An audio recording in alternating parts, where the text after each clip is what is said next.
What's up YouTube, Capital G here, looking at a new Cyber Angel from Invasion of Venom, and this card is freaking impressive. When I read you guys this, you're just gonna be like, wow.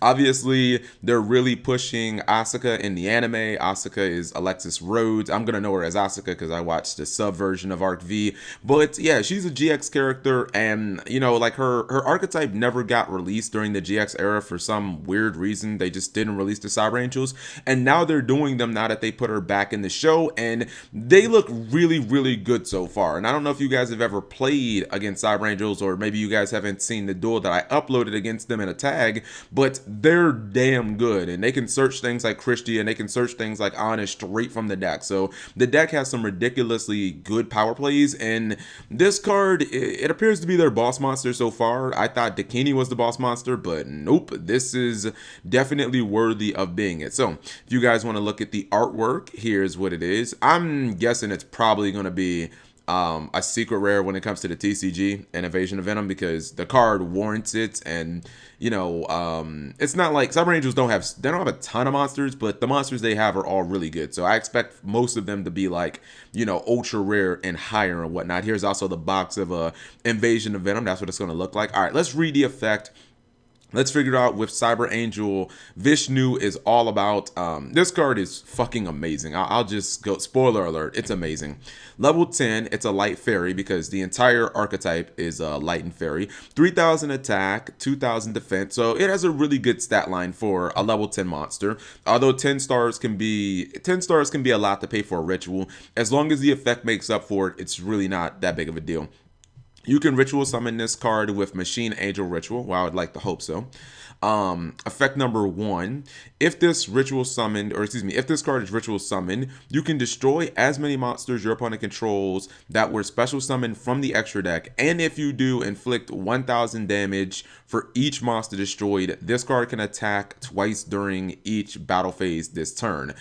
That is really damn good. First off, just, we know in Yu-Gi-Oh! In 2016, pretty much everything that isn't Monarch or Cosmo is based around the extra deck. Whether you want to go Psy-Frames or Burning Abyss, or you want to even go to the more obscure decks like Fluffles and Teller Knights and all those other decks, like, so much of the game is based around the extra deck. Not just being able to instantly hit the field and blow up monsters, but to do damage on top of that, 1,000 per.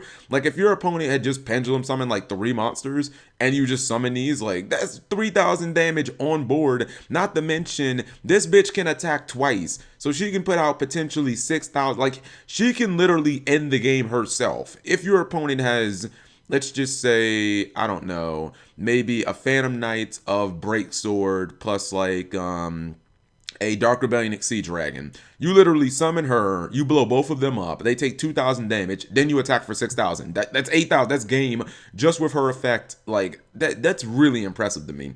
Effect number 2, once per turn during either player's turn, when a card or an effect is activated that will destroy cards on the field, or a card, you can return 1 ritual monster from your graveyard to your deck, negate the activation, and if you do, destroy that card. This is even better than what I would have expected from a secondary effect, because first off, the effect negation is pretty much free. We know that Cyber Angels tribute themselves a lot, so usually you use some of the Cyber Angels to summon other Cyber Angels. So generally you'll have ritual monsters in the graveyard, and it's just like, it's an instant out to Regeki, it's an instant out to things like Twin Twisters, because it doesn't just say, you know, destroys monsters. Like, it can be anything. If your opponent tries to destroy anything on your side of the field, if they try and MST you, you can just negate it. Like, that is just, this card is ridiculously strong. And what I really like is it's during either player's turn. You know, yes, it is limited to once per turn. If it wasn't limited to once per turn, this card would be like fucking this card would be utterly ridiculous. But the fact that you can use it during both players' turn is really good. And, you know, even more so, the fact that Cyber Angel, or the fact that Machine Angel Ritual pretty much has the effect to protect your ritual monsters from destruction, means that, like, you're not going to be able to use destruction on these monsters at all, because the ritual filter, or the ritual spell, already protects them. And then you have this bitch that also gives them even more protection. Like, once they get those big fields of like Christia plus like Vishnu, I don't know how you're going to be able to counter it. You're not going to be able to special summon. You're not going to be able to use Regeki. It's just going to be like, I mean, I guess battle traps. That's the only thing I can think of is like, you're going to have to use battle traps to get them off the field. Or I guess just like regular monster effects that don't require special summoning. Either way, I don't think that it's hyperbole to say that Vishnu is actually, like, this is literally some Nekroz shit. In fact, I think that this is actually better than anything. If you just go card for card, let me just preface this. If you go card for card, I think that she's probably better than anything Nekroz has.